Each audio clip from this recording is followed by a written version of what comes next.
नेपालले लिच्छविकालदेखि नै तिब्बत र दक्षिणका विभिन्न राज्यसँग व्यापारिक कारोबार गर्दै आएको भए पनि भारतमा व्यापारीका रूपमा ब्रिटिश इन्डिया कम्पनीको प्रवेशपछि भारतसँगको औपचारिक व्यापार बढेको हो। विक्रम सम्वत 1848मा भएको सन्धिलाई नै नेपालको पहिलो वैदेशिक व्यापारको सन्धि सम्झौता मानिन्छ। सन्धिमा नेपालका तर्फबाट रणबहादुर शाह र बहादुर शमशेरले हस्ताक्षर गरेका थिए भने ब्रिटिश सरकारका तर्फबाट रेसिडेन्स जोनाथन डन्कनले हस्ताक्षर गरेका थिए। आजको श्रृंखलामा हामी नेपाल र भारतको व्यापारिक इतिहास बारे विस्तृत रूपमा चर्चा गर्नेछौं। यदि तपाईँ यस च्यानलमा नयाँ हुनुहुन्छ भने यस च्यानललाई सब्स्क्राइब गरिदिनुहोला। रोचक कुरा के छ भने राजा रणबहादुर शाहले आफ्ना तर्फबाट सम्झौता लेखनका लागि मौलवी अब्दुल कादिर खानलाई वकिलका रूपमा नियुक्त गरेका थिए। त्यस सन्धिमा 7 धारा थिए जसले दुवै तर्फका आयात निर्यात व्यापारमा 2.5% को कर दर लगाउने, कर मिनाहका लागि प्रमाण पेश गर्नुपर्ने लगायतका विषयलाई समेटेको थियो। यो सन्धिको सबल पक्ष के थियो भने दुवै देशको भन्सार दर समान राखिएको थियो। एकपटक सीमामा तिरिसकेपछि दोहोर्याएर समान किसिमको अर्को शुल्क तिर्नु नपर्ने बन्दोबस्त गरिएको थियो। व्यापारीको माल सामान चोरी डकैती तथा कुनै पनि देशमा कुनै पनि व्यापारीमाथि कुनै पनि दमन वा हिंसा भएको अवस्थामा पीडित व्यक्तिको गुनासो सुनि छानबिन गरी अपराधीलाई कारबाही गर्ने व्यवस्था समेत त्यस सन्धिमा गरिएको थियो।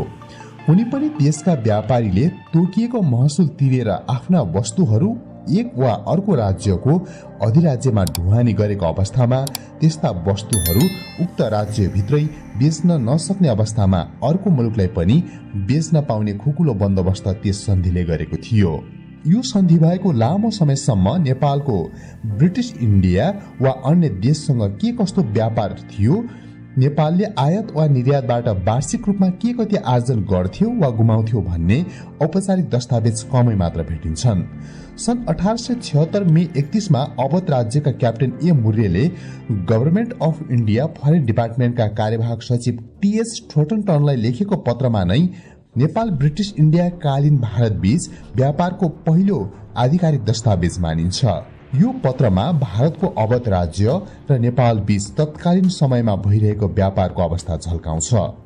मुर्रेको पत्रमा खेरीका डेपुटी कमिश्नरले गरेको रिपोर्टिङ अनुसार सन् 1871-72 मा नेपालबाट 3,63,000 रुपैयाँको आयात गरिएकोमा भारतबाट नेपालतर्फ 2,13,141 रुपैयाँको निर्यात गरिएको थियो भने 1872-73 मा नेपालबाट 2,68,000 रुपैयाँको आयात गरिएकोमा भारतबाट 1,53,166 रुपैयाँको निर्यात भएको थियो। त्यसै गरी सन् 1873-74 मा नेपालबाट 2,75,788 रुपैयाँको आयात, भारतबाट 1,20,982 रुपैयाँको निर्यात भएको र सन् 1874-75 मा नेपालबाट 1,80,544 रुपैयाँको आयात भएकोमा भारतबाट 1,21,846 रुपैयाँको निर्यात भएको उल्लेख गरेका छन्।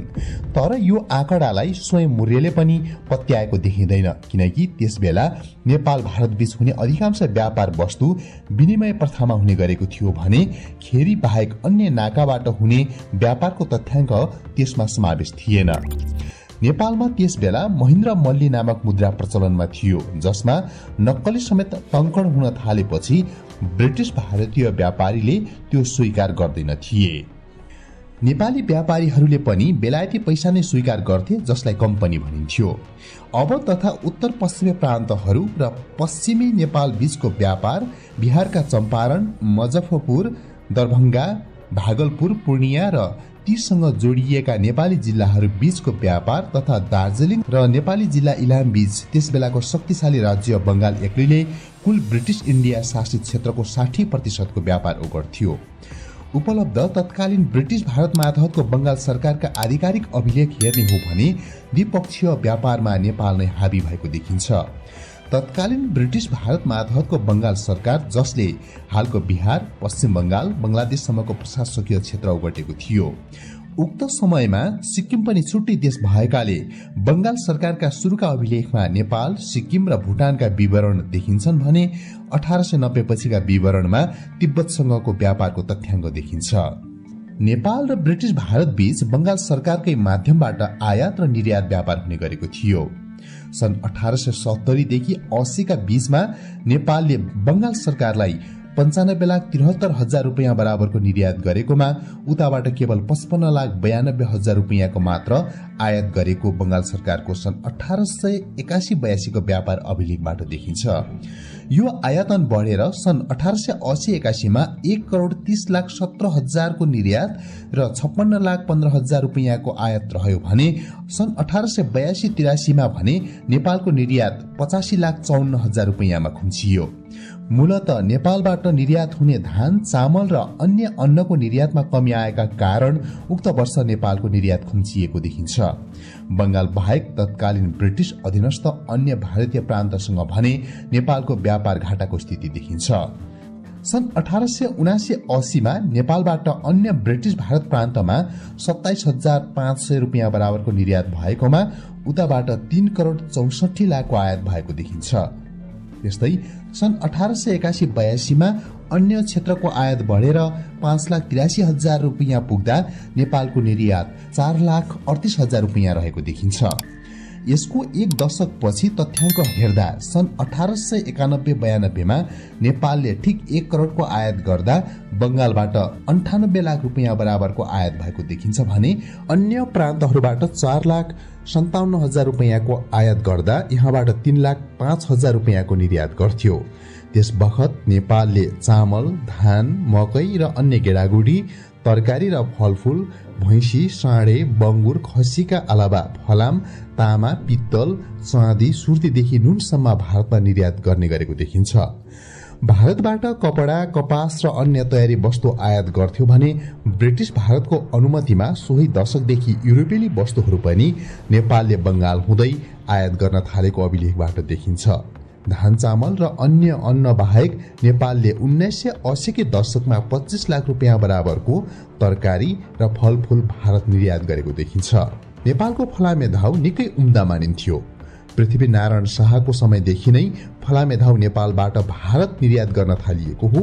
त्यसबाहेक लिच्छिबे कालदेखि नै यहाँ तामाको उत्खनन गरी भारतका विभिन्न राज्य र तिब्बतसम्म निर्यात हुने गरेको प्रमाणिक अभिलेखहरूले देखाउँछ।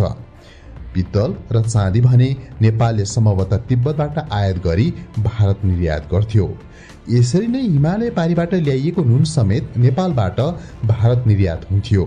त्यसबेला नेपालबाट प्रशोधित रेशम पनि भारत निर्यात हुने गरेको अभिलेखबाट देखिन्छ। सन् 1881 मा बंगाल सरकारसँग कारोबारका लागि 27 वटा नाका उपलब्ध थियो भने 1891 मा आइपुग्दा 32 वटा पुर्याइएको देखिन्छ। त्यतिखेर आयात निर्यात व्यापारका लागि भारतले खर्चापानी, लग र शेयर अथवा सायर गरी 3 थरी भन्सार महसुल असुल गर्ने गरेको थियो। खर्चपानी अन्तर्गत भैँसीलाई प्रतिगोटा 8 आना, राँगालाई 1 आना, साँडेलाई 2 आना, घोडालाई 2 आना, सुँगुरलाई 2 आना र खसी बोकालाई 4 दाम भन्सार तोकिएको थियो। तत्कालीन दार्जिलिङका कलेक्टरले पठाएको प्रतिवेदनमा नेपालले ब्रिटिश भारतबाट नेपाल ल्याउने व्यापारीलाई भन्सार कर मुक्त गरेको भए पनि गाई वस्तु, लुगा, तेल र घिउमा 1 आनादेखि 8 आनासम्म भन्सार महसुल तोकिएका थिए। त्यति बेलै नेपाल आफैले पनि अन्न आयात गर्ने गरेको भन्दै ब्रिटिश सरकारले अन्नमा भने भन्सार माफ गरेको थियो। सुरुमा अस्थायी रूपमा भारतबाट नेपालगञ्जमा 1-10-14 र गोलामुण्डीमा 50 व्यापारी मौसमी रूपमा बस्थे, जसले नेपाल सरकारलाई भाडा बुझाउँथे। उनीहरू औसत मेदेखि जनवरीसम्म त्यहाँ बस्थे। पहाडी व्यापारीहरूले ती व्यापार केन्द्रमा सहजै प्रवेश भने पाउँदैन थिए। यी बजारहरूमा बस्ती बसाउनका लागि पहाडी व्यापारीहरूले आफ्नो सम्पत्ति ब्रिटिश क्षेत्रमा बिक्रीका लागि लैजान निरुत्साहित गरियो, जब पर्वतीय वा पहाडी व्यापारीहरू आफैले सामान बेच्न कठिन हुने बनाइयो। नेपाली अधिकारीहरूले पहाडी उत्पादन स्थायी वा अस्थायी रूपमा यी मार्टमा बसोबास गर्ने ब्रिटिश व्यापारीहरू वा तिनका प्रतिनिधिलाई बिक्री गर्न आफ्नो प्रभाव प्रयोग गर्न थाले। उनीहरूलाई ब्रिटिश भारतीय भूमिमा कारोबार गर्न जानबाट रोक्नका लागि र यस्ता व्यापारिक केन्द्रमा पहाडिया वा पहाडीहरूलाई हटाउनका लागि आफ्नो सबै शक्ति प्रयोग गर्न थाले। उनीहरूमाथि दोहोरो कर, उदाहरणका लागि चुङ्गी र बैठकी कर लगाइयो जुन उनीहरू तिर्न सक्दैन थिए। नेपालगञ्ज र गोलामण्डी बजार स्थापना गरिएपछि यसअघि नै भएका पहाडी बजारहरू क्रमशः सुक्न थाले भने सीमापारीका ब्रिटिस इन्डिया अधीनस्थ बजारहरूको पनि कारोबार खस्किन थाल्यो। 100 वर्ष अघिको तथ्याङ्क हेर्दा वैदेशिक व्यापार नेपालको पक्षमा देखिन्छ। सन् 1895 पछि काठ र पशुधनको निर्यातमा व्यापक कमी आउँदा नेपालले ब्रिटिस इन्डियालाई गरेको निर्यात उल्लेख्य अनुपातमा घटेको देखिन्छ। त्यसबेलाका शासक राणाहरूको व्यक्तिगत सोखले गर्दा त्यो बेला नै विदेशी मदिरा, अत्तर, रंगीन कपडा नेपाल आयात हुन थालिसकेको थियो, जुन अहिले उचालिदो व्यापार घाटाको मुख्य कारक बनेको छ।